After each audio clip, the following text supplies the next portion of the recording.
Jujur ini adalah sekolah yang sebenarnya kalau saya dikasih kesempatan ngomong gini tuh saya selalu pengen nangis. Karena begitu terharu ya saya perjalanan panjang di SMP dan SMA Kanan Cianjur, dan saya kembali lagi hari ini ke sini sebagai seorang alumni, dan puji Tuhan suatu kehormatan dan bahagia yang luar biasa dari saya bisa diberikan kesempatan oleh Bu Lina dan juga Bu Susan untuk sedikit menyampaikan sharing mengenai bagaimana sih kira-kira perjalanan Kanaan Cianjur, baik SMP ataupun bahkan SMA, khususnya SMA, mempersiapkan bukan hanya saya Bapak Ibu, tapi seluruh murid-muridnya. Mungkin di sini ada beberapa orang tua murid yang juga ada ya anak-anaknya di SMA, atau mungkin ada dengar-dengar gitu ya di SMA. Bukan hanya orang-orang tertentu saja yang dipersiapkan, tapi semuanya mendapatkan kesempatan yang sama untuk bisa mempersiapkan diri menuju tantangan berikutnya. Dan hari ini sharing saya berikan judul Beyond High School, How Kanaan Christian School Cianjur Prepares Students for University and Beyond. Kenapa sih harus ada kata-kata beyond-nya gitu ya? Beyond tuh kata-kata apa sih? Beyond itu kan kalau kita translate ya Bapak Ibu ke bahasa Indonesia, itu kan kayak melebihi gitu ya. Wah, lebay banget gitu ya. Nggak lebay Bapak Ibu, ini serius. Beyond adalah kata-kata yang menurut saya paling tepat buat saya deskripsikan bagaimana sih Kanaan itu mempersiapkan kami, para murid-muridnya, untuk bisa survive, untuk bisa terus beradaptasi, untuk bisa terus masuk ke dalam lingkungan kuliah, tapi bukan hanya lingkungan kuliah, tapi lingkungan masyarakat. Karena kan sebenarnya kalau kita pikir ya Bapak Ibu, kuliah itu berapa tahun sih? Kalau S1, mungkin kalau kedokteran ada tambahan 2 tahun OAS.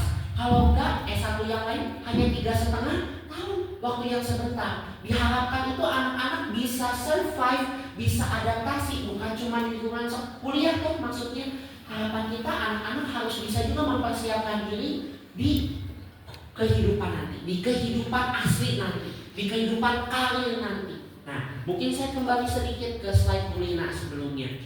Nah, ini kan kompetensi yang diharapkan, kata Bu Lina tadi. Karena memang sebetulnya Bapak Ibu, saya setelah pikir-pikir lagi gitu ya, ini tiba-tiba ya saya berpikir ya, betul juga kata Bu Lina, bukan cuma persiapan kuliah, karena kan kuliah masih singkat ya Bapak Ibu, 3,5 tahun pasti kelewatin lah. Percaya zaman sekarang anak-anak, maaf ya Bapak Ibu, kayaknya bahasanya mungkin tidak ada yang cocok ya untuk digantikan, gak ada yang bodoh.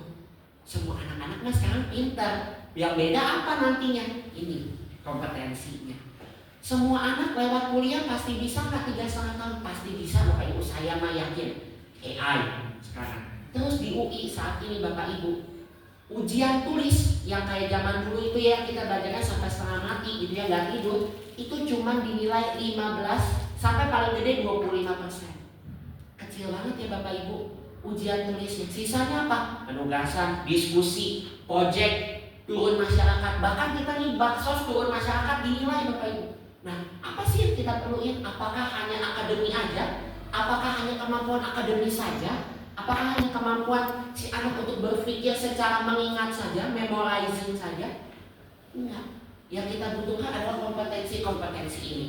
Zaman dulu Bapak Ibu, ini juga saya jadi kayak jadul banget ya, padahal kan saya juga baru gitu ya lulusnya.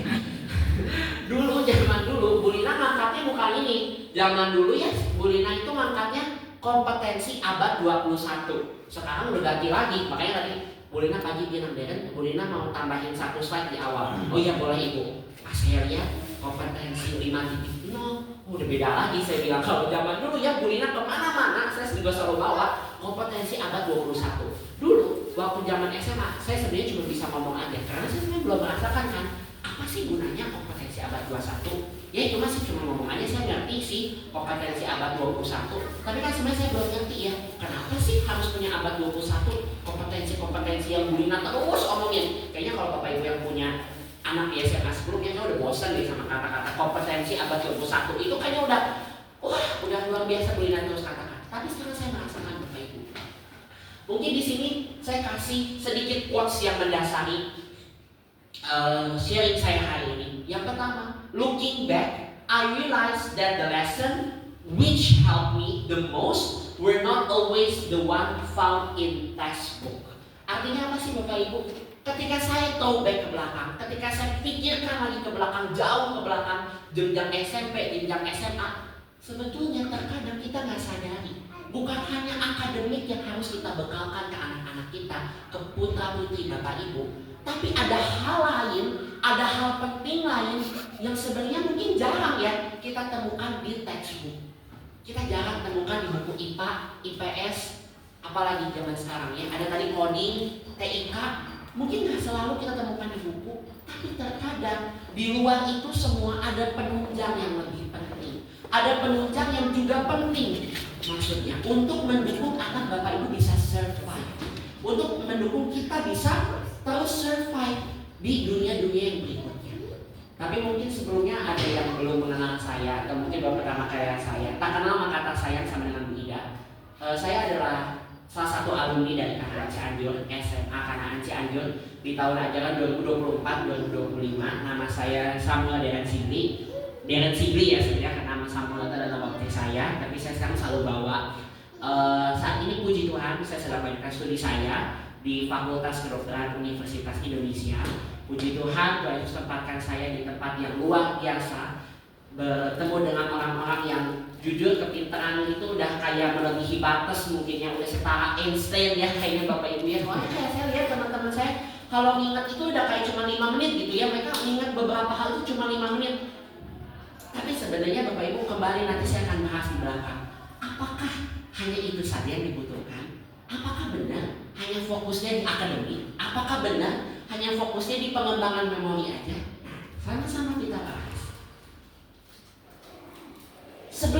Jauh sebelum saya masuk ke universitas saat ini, saya selalu ingat kalau persiapan masa depan itu bukan gimana nanti.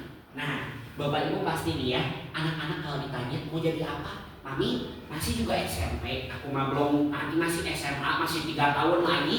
Nanti udah SMA kelas 10, mau jadi apa? Masih ada 2 tahun, Mami nanti aku ikut dulu kampus dulu sama kulina, nanti aku juga mikir mau jadi apa ya. Atau bahkan ada yang ekstrim kelas 12 baru berpikir, alas ya aku belum dapat apa-apa, aku belum nemu apa-apa. Teman aku udah dapat ini itu, udah dapat beasiswa 40%, 60%. Aku masih belum tahu mau jadi apa. Bapak Ibu perlu kita ingat bersama-sama, ini bukan cuma buat muridnya, tapi buat Bapak Ibu juga. Saya terlalu yakin dan percaya kalau masa depan itu nggak bisa, ya wes gimana nanti, ikutin alur waktunya aja, ikutin penyediaan Tuhan aja. Betul Bapak Ibu penyediaan Tuhan, tapi ingat kita harus berhikmat, kita harus ikut ambil peran juga Bapak Ibu. Kadang kita nggak kepikir, ya udahlah, mau pilih SMA baru juga kelas 7, dia kan baru juga masuk bodoh anaknya di kanan udah harus mikir lagi milih SMA. Jangan salah Bapak Ibu, waktu berjalan dengan cepat. Kita harus merancangkan Bapak Ibu, anak kita mau dibawanya kemana. Nah, kenapa? Karena every habit, every challenge, and every learning experience, artinya apa tuh? Setiap kebiasaan yang anak Bapak Ibu saat ini bentuk, setiap tantangan yang dia harus hadapi saat ini, setiap learning experience. Apa learning experience? Pengalaman belajar, pengalaman bagaimana anak-anak itu dilatih untuk belajar membuat A, B, C, D, itu akan membentuk dia ke depan. Sama Bapak Ibu, SMP akan membentuk nggak ke SMA? Sama. Puji Tuhan, saya waktu itu di SMP udah diberikan banyak kesempatan untuk public speaking, untuk bisa pimpin beberapa acara. Puji Tuhan, saya lanjutkan di SMA dengan yang kurang lebih polanya sama. Karena ini Bapak Ibu, ini sangat penting sekali. Setiap habit, setiap challenge, apapun kebiasaan, apapun tantangan, kalau dipikir gitu ya, ngapain sih bikin acara terus Bapak Ibu ya? Ngapain sih belajar di luar kelas terus? Ngapain sih PBL Project Based Learning ya Bapak Ibu ya, bikin project? Kalau dulu mah ada IPBL ya, ngapain sih jangkos anak-anak? Benarkah seperti itu? Ingat, ada every challenge, setiap tantangan, setiap learning experience akan membentuk dia di jenjang dan hidup dia ke depan. Nah, jadi kembali kita perlu pikirkan masa depan itu bukan ya udahlah nanti aja gimana nanti. Ditanya, deh mau masuk SMA-nya di mana? Dumi, di mana aja lah, yang penting mah aku ada teman. Kalau nggak alasan masuk SMA gitu ya, klasik. Karena teman-temannya juga masuk lanjut SMA di mana, misalnya di SMA A gitu ya. Nggak seperti itu Bapak Ibu, itu kan klasik banget. Benar nggak sih kalau ditanya kamu mau lanjut SMA kemana? Misalnya contoh ya, si Eldridge juga masuk SMA nih, Eldridge sama saya. Misalnya LDS masuk SMA-nya juga di A, dia pindah. Saya juga pengen ikut, dia pindah. Nah, betul nggak Bapak Ibu? Nah, coba kita ubah sekarang. Begitu anak Bapak Ibu nanti mau pilih SMA di mana, Bapak Ibu bisa tanya, alasan kamu masuk SMA itu kenapa? Dari SMA itu harapan kamu pengen dapat apa di situ? Nah, kenapa sih? Karena ini masa depan itu harus dirancang Bapak Ibu. Gak ada masa depan yang tiba-tiba jadi. Gak ada masa depan yang langsung kayak peri gitu ya. Tring ada masa depannya. Tring, puji Tuhan saya ditempatkan di UI. Ya mungkin ngeliatnya gitu ya Bapak Ibu, ada teman-teman saya yang bilang, ya kamu mah jalurnya SNBP, gak berjuang, gak apa, gak tes, gak apa. Ya Bapak Ibu, tapi saya 3 tahun, 6 tahun dibentuk begini begitu. Itu adalah proses. Dan saya memang sudah merancangkan. Dulu saya diketawain Bapak Ibu sama saudara saya. Kamu kuliah di mana? Di UI. Ih, di UI ya. Waktu SMP ya Bapak Ibu saya tanya, kuliah di mana? Di UI. Kuliah apa? Kedokteran. Ya, amin. Begitu masuk SMA, makin dicuci lagi kan. Setiap Imlek gitu kan, Bapak Ibu kan Imlek kumpul keluarga ya kita ya. Gibah kan. Kamu kuliah di mana? Udah SMA. Kamu kuliah di mana? Om Bibis? Pertanyaannya beda ya. Oh ya, kalau saya belum sampai kapan nikah. Gitu kan. Belum sampai situ ya. Belum Bapak Ibu, begitu aja baru ditanya kuliah di mana gitu kan. Kuliah di mana? Di UI. Rencananya saya pengen ke UI. Oh gitu ya. Tapi kamu tahu nggak, ada satu hal ngomong gini. Itu yang sebenarnya jadi luka ya sebenarnya kalau Bapak Ibu saya ngomongnya. Ada yang ngomong gini, kamu tahu nggak sih masuk UI itu susahnya kayak gimana? Saudara aja, ada yang kuliah di salah satu, ada yang sekolah SMA nya di salah satu SMA ya terkenal lah ya, Bapak Ibu pasti kepikiran ke sana juga. Nggak bisa kayak gitu masuk UI. Kali kamu yang kuliahnya cuma yang sekolah SMA nya cuma di Cianjur, di sekolah Kanaan di Cianjur. Yang luka banget sebenarnya Bapak Ibu. Harapan saya awalnya setinggi langit tuh langsung masuk kuburan. Ya, itu ibarat ya udahlah. Ya juga ya saya pikir. Ya udah gimana aja nanti. Nah, tapi ada satu sosok yang selalu menemani saya, yaitu Bu Lina. Bu Lina selalu bilang, gak ada yang mustahil ya kan. Kenapa kamu gak coba dulu? Meskipun iya sih kadang Bu Lina ngomong mulai ngerayu, dia gak mau unpad aja. Coba unpad deh, kayaknya lebih mungkin. Enggak Ibu ya, boleh kamu kalau saya mau ini. Ya sih benar, Ibu juga jadi semangat lagi. Ya memang sih kadang banyak buku yang juga mempengaruhi, unpad aja lah geser gitu ya. Tapi Bapak Ibu kembali, masa depan itu gak bisa gimana nanti. Saya nggak setuju kalau yang nanti bilang, ya udah gimana anaknya, gitu ya. Memang betul sih sekarang, Bu Ida betul ya, hak anak, hak bersuara anak. Tapi kita harus bimbing anak kita. Mau kemana? Kamu mau kuliah A? Mau kemana? Mau ke arah mana kamu teh? Nah, itulah yang saya dapatkan di Kanaan Cianjur Bapak Ibu. Satu, Kanaan Cianjur itu mempersiapkan anak itu every detail akan diperhatikan. Saya merasakan sekali. Mungkin papanya Arya juga yang merasakan bahwa betul-betul setiap anak itu diperhatikan, plusnya, minusnya, yang mana sih yang betul kata Bu Ida. Anak itu kita harus tahu dikembangkannya di mana. Betul nggak zamannya sekarang dipaksa Bapak Ibu, betul sih. Tapi kita harus arahin, kita harus jeli. Nah, melalui apa di Kanaan? Satu, tes minat bakat. Sampai bosan Bapak Ibu, mana setiap tes minat bakat 100 lebih pertanyaannya loh. Jujur sampai capek saya. Sampai sekarang aku saya ngomong, udah saya mau izin aja nggak usah, ini minat bakat saya udah capek loh. Tapi Bapak Ibu itu yang ternyata mempersiapkan masa depan saya. Semakin yakin saya. Jujur, saya ternyata begitu dites psikotes, ternyata kemanusiaan saya jelek. Padahal saya udah ikut berapa macam volunteer ya. Tapi ternyata kemanusiaan saya jelek. Dan itu kata psikolog dari Grahita, kan Bapak Ibu juga ada ya misalnya psikolog Grahita ada kan, tes psikolog itu kan akan ketahuan lu EQ-nya di mana. Dia bilang kalau kamu jadi dokter Bapak, anaknya coba tingkatkan lagi kemanusiaannya, tingkatkan lagi supaya dia lebih bisa memanusiakan manusia. Dalam hati saya sih sebenarnya bisa Bapak Ibu, serius sih tanya ya saya memanusiakan manusia, tapi ternyata itu masih kurang. Nah itulah kenapa, makanya kenapa kita harus memilih sekolah yang tepat. Karena kalau di sekolah yang tepat, setiap anak itu bisa berkembang dengan maksimal. Bukan hanya sebatas pembelajaran yang ya cuman ya udahlah dapat nilai A, dapat nilainya bagus gitu ya, nggak selalu hanya di situ. Tapi ada hal-hal penting lain yang sebenarnya perlu juga untuk kita bisa kembangkan, perlu kita perhatikan. Nah itu dia Bapak Ibu.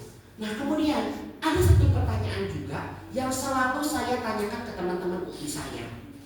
bilang, apa sih yang kamu persiapin? Nah, bener gak sih? Ada juga yang nanya ke saya, Kok Darren boleh ngasih tips masuk UI? Apa sih tipsnya masuk UI? Atau enggak mungkin Bapak Ibu juga berpikir, Bu Lina, apa sih yang harus dipersiapin kalau mau masuk UI? Apakah good grades, nilai tinggi, 99, 98, 96, 97, raportnya A semua, A+++. Terus misalnya UTBK fokus di resit inten, GO, sana sini banyak banget untuk fokus UTBK, intens UTBK. Atau mungkin cuma ya udah yang penting diterima di universitas. Nah, itu yang sama ini saya pikirkan. Saya selama ini gak pernah berpikir Bapak Ibu kalau setiap kegiatan yang saya ikuti di SMA itu membentuk saya. Jujur Bapak Ibu, saya pikir mah ya udahlah, karena saya senang, karena ya puji Tuhan juga itu sebagai bagian dari pelayanan saya buat Tuhan, untuk memuliakan nama Tuhan. Ya udah, yang penting saya fokus juga sih mengembangin nilai saya supaya saya bisa dibawa SNPP. Tapi sebetulnya Bapak Ibu ingat, begitu kita masuk ke universitas, gak usah negeri ya Bapak Ibu, negeri ataupun swasta, percayalah, yang dituntut bukan cuma akademik. Bapak Ibu, saya mungkin share sedikit ya. UI ketemu orang-orang yang kayak saya bilang udah kayak Einstein Bapak Ibu ya. Pintarnya bukan main, aduh jujur ya saya emang gak ngerti lagi sama teman-teman saya. Pintarnya bukan main. Semua orang pintar, 171 orang di kelas saya pintar semua. Ujian udah kayak negeri. Tapi apa yang membuat kita bisa unggul? Nah, benar nggak Bapak Ibu? Kalau udah semua pintar, apa yang bisa kita unggul? Nilai mulai dari 99, 100, 98, 97, 96 semua ada nilainya. Reder-reder semua ada. Dan gak jauh-jauh nilainya. Tapi apa yang membuat kita unggul? Nah, perlu kita pertimbangkan kan. Bapak Ibu pengen dong anak Bapak Ibu tuh bisa unggul. Benar gak sih? Kita pengen anak karena kita bisa berprestasi.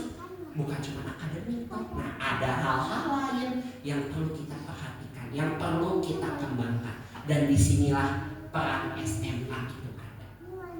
Nah, coba saya next lagi. Nah, apa sih? Nah, ya, apa sih yang mungkin saat ini Bapak Ibu pikirkan tentang pembelajaran? Bu Ida tadi udah sedikit senggol. Saat ini pembelajaran PM ya. Kalau dulu saya kuliah, udah ganti terus ya Bapak Ibu ya. Saya rasa tua banget gitu. Saat ini PM. PM itu Students Center Learning atau Teacher Center Learning. Student Center Learning. Bapak Ibu jujur, Axel aja ngeluh sama saya. Kok belajarnya cuma begini doang, ujiannya susah banget. Aku gak kuat. Aku langsung ngomong, karena itu student center learning. Bapak Ibu sekarang di universitas student center learning. Bapak Ibu tahu belajar di kedokteran kuliahnya paling cuma 8 kuliah. Yang sebetulnya materinya banyak banget. Cuma 8 kali kuliah, setiap satu sesi kuliah itu 45 menit sampai maksimal paling lama 1 jam. Itu pun dosennya ngalah. 45 menit sebenarnya, gitu ya. Nah, Bapak Ibu bisa kita pikirkan kembali nggak? Kenapa sih kayak gitu? Karena yang diharapkan aktif itu siapa? Kita. Nah, inilah yang sudah Kanaan jajakan buat anak-anak Bapak Ibu dari jenjang SMP, bahkan mungkin dari TK mungkin ya Nis ya. Saya udah harus tunjukin kayak gitu, anaknya harus aktif. Jadi Bapak Ibu punten ya, jangan kaget kalau tugas itu bukan, maaf ya Bapak Ibu, mohon maaf sebelumnya, bukan Bapak Ibunya nggak mengajar, tapi itu yang memang nantinya dituntut. Jujur Bapak Ibu, teman-teman saya banyak yang kaget, kuliah cuma 8 kali, itu materi yang 1 buku, bayangin Bapak Ibu 1 bukunya segini, kuliah cuma 8 kali, gimana sisanya kita? Mau gak mau harus belajar sendiri, gali sendiri. Itu saat ini pembelajaran memang harus seperti itu. 2, mungkin kita sama ini mikirnya di SMA itu hanya sebatas homework, tugas, PR. Tapi aslinya Bapak Ibu itu bukan cuma ngomongin PR, tapi itu gimana sih si anak tuh mau menggali, mau mengulang materi sebelumnya. Karena kan kecilnya Bapak Ibu ya, zaman sekarang mana ada sih anak yang mau baca buku segini. Saya juga nggak mau, jujur aja Bapak Ibu, saya juga nggak baca buku segini. Bohong kata orang anak kedokteran baca buku kemana-mana buku. Enggak sih Bapak Ibu, tapi kita mau menggali dengan cara kita sendiri. Nah, salah satunya mungkin kalau di SMA dengan homework, dengan tugas paper. Mungkin Bu Ida yang suka kasih ya Bu Ida ini itu bukan karena Bu Idanya jahat, suruh nulis anak sampai tangannya mau patah, bukan. Tapi itu membentuk Bapak Ibu. Kemudian presentasi, critical thinking, dikasih event A, dikasih event B, ngajar. Bu Lina tuh paling suka ngirim anak ngajar ke SD, TK, SMP, semua diaktifin. Itu kenapa? Critical thinking.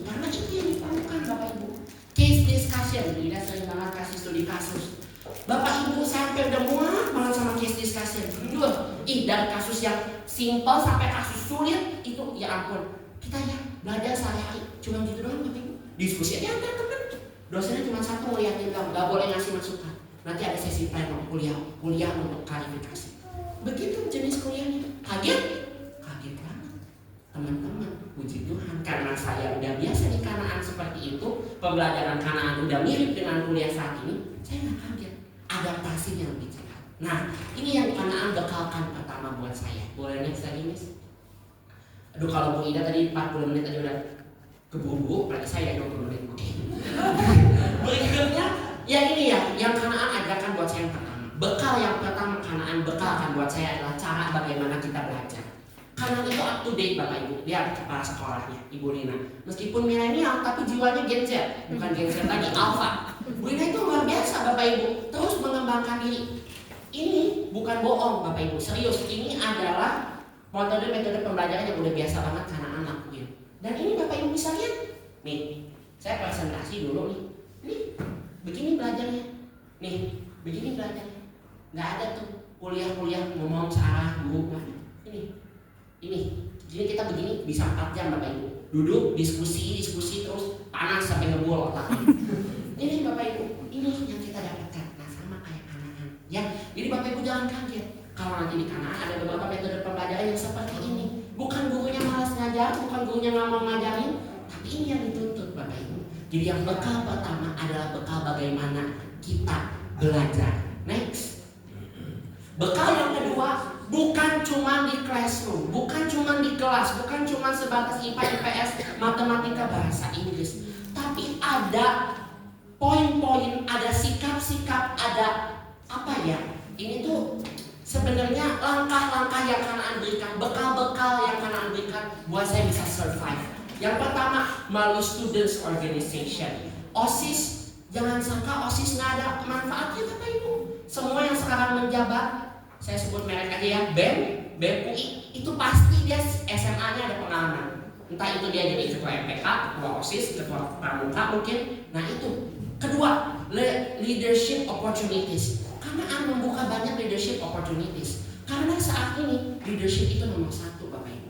Kalau kita nggak bisa leadership ya, mau gimana kita bisa menempatkan diri di jalur yang tepat. Bukan cuma memimpin orang lain, tapi bicara memimpin diri kita sendiri. Godaan kanan kiri, jurang kanan kiri. Kalau kita nggak punya leadership, kita nggak bisa menetapkan diri kita. Mau gimana kita narik orang lain buat ikut kita. Betul nggak Bapak Ibu? Itu yang pasti diharapkan. Apalagi kita mohon maaf dari suku Tionghoa. Tionghoa rata-rata punya toko, benar nggak Bapak Ibu? Pengen dong anak-anaknya punya pimpinan toko, jadi pimpinan toko, pegang toko, punya jiwa apa itu kalau gitu dibutuhkannya? Leadership. Nah, kemudian school event. Banyak banget sih Kanaannya, aktivitas, benar nggak Miss ya? Sampai kayaknya nggak habis-habis. Baru juga edu fair, nextnya udah open house. Buat apa anak-anak dilibatin kayak gitu? Nah, Bapak Ibu sekarang saya pegang 1 bulan eventnya 5, mepet semua. Gimana kalau kita nggak siap? Sedangkan itu semuanya masuk nilai. Gimana kira-kira Bapak Ibu? Lebeng kalau yang nggak biasa event. Gitu kan? Karena kita udah biasa, ya lari bareng-barengnya sama Bu Susa nih, bikin event segala macam ABCD sampai Z. Masuk UI 5 event mah kecil. Kita di sini 10 event. Puji Tuhan. Ya kan Bapak Ibu, nah itu juga bekal. Karena memang betul Bapak Ibu dinilai mau gimana? Gak maksimal nilai kita jelek. Ya asal-asalan nilainya C. Bisa C loh Bapak Ibu. Kalau nggak aktif tuh C. Yang ngasih nilai siapa? Bukan dosennya. Anak muridnya juga yang ngasih nilai. Sesama. Borang, penyayang antar teman. 15%. Mau nggak mau harus aktif, mau nggak mau harus do the best. Benar nggak Bapak Ibu? Nah itu juga jangan salah, itu tuh bekal. Dan yang paling penting, paling gede di sini apa? Responsibility, tanggung jawab. Bapak Ibu sama ada event, ada metode pembelajaran, ada tugas, ada diskusi, ada mungkin ya yang dibilang katanya mapel jam kos P5. Bagi saya bukan gitu. Nih, ini yang dipegang responsibility. Betul nggak? Kalau anak punya responsibility, dia nggak akan tuh malas, udah tidur P5, gak boleh jangan tidur siang lagi P5-nya. Itu yang zaman dulu saya. Sekarang nggak tahu, mungkin ada lagi yang ikut project. Nah, ini responsibility. Jadi yang kedua, Kanaan membekalkan saya dengan semua ini, kemampuan ini yang dibutuhkan. Next. Nah, betul nggak sih apa yang dibutuhkan di kuliah? Sama nggak Bapak Ibu? Ini jujur ya Bapak Ibu, beneran nih, saya nggak janjian. Saya bikin ini udah dari 5 hari lalu. Bu Lina baru masukin ini tadi pagi. Sama nggak Bapak Ibu dengan poin Bu Lina tadi? Sama, kalau lebih critical thinking, communication, collaboration, time management, adaptability, dan problem solving. Ini yang dibutuhkan Bapak Ibu. Akademik mah bisa dicari, akademik bisa dipelajari. Tapi yang gini dibentuknya singkat nggak Bu Ida kira-kira? Yang kayak gini bisa dalam 2-3 hari, 2-3 malam. Nah, ya ini yang harus kita bentuk sama-sama Bapak Ibu. Makanya kenapa pilih SMA bukan cuma pilih SMA asal anaknya sekolah. Tapi SMA adalah momen anak bertumbuh. Anak mau jadi apa itu sebagian besarnya adalah di sekolah. Betul nggak Bapak Ibu? Sisanya di rumah. Nah ini yang harus dibentuk. Sekolah harus mampu membentuk ini. Yang tadi saya bilang ini yang bisa bikin kita anak-anak kita itu unggul. Meskipun Bapak Ibu kalau ditanya, Dek, kan akhirnya kalau di kedokteran itu Dek ya, Dek, kamu dari sekolah mana Dek? Kan puji Tuhan saya diberikan kesempatan dekat dengan beberapa dosen, saya pernah ngobrol, saya diajak makan gitu ya. Dek, kamu dari sekolah mana Dek? Anak Cianjur. Di mana itu Dek? Di Cianjur. Itu sekolah apa Dek? Private school. Itu biasa. Berapa Dek duitnya? 15. Kasih ya Dek. Itu bukan homeschooling. Saya sampai kaget loh Bapak Ibu. Nah, saya kasih lihat ini sekolah saya. Tapi Bapak Ibu, apa yang bikin kita unggul? Murid? Benar nggak? Murid? Atau apa? Ini yang bikin saya unggul. Saya puji Tuhan dibekalkan oleh sekolah Kanaan, SMP maupun SMA punya ini, punya nilai ini. Itu yang membuat saya terus unggul. Boleh nih? Mohon maaf overtime sedikit. Nah, yang terakhir saya bahas sedikit ya tentang apa sih kelebihan Kanaan. Ini saya yang buat ya Bapak Ibu, serius, Kanaan nggak kirim-kirim ya. Ini merasakan sendiri. Jadi yang pertama kan itu sudah mengadaptasi active learning, betul nggak ya Miss Bu Ida, Bu Lina, gitu ya. Jadi yang pertama presentasi itu akan banyak. Jangan ngeluh Bapak Ibu ya, anak-anak pasti ngeluh. Aksel ada saya ngeluh. Apa sih bikin PPT terus? Aku udah bosen. Ya itu yang sekarang saya lakukan. 50, 60, 100 slide udah biasa. Dibuat seminggu, mau nggak mau. Diskusi tadi saya bilang 45% Bapak Ibu nilai diskusi. Buat impact, luar biasa sekali kan. Leadership melalui berbagai macam opportunities leadership akan dibentuk leadership. Character building. Nah, ini juga yang membuat saya puji Tuhan unggul.